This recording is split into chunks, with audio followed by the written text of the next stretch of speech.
अस्सलाम वालेकुम। सिकलन साबरी की मुखातिब report.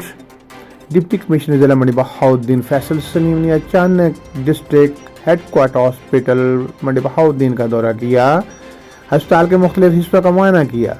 Additional deputy commissioner revenue Zulfiqar Ahmed, assistant commissioner Mandi Bahauddin Nadeem Baloch, medical superintendent doctor Khaliq Dad भी मौजूद थे।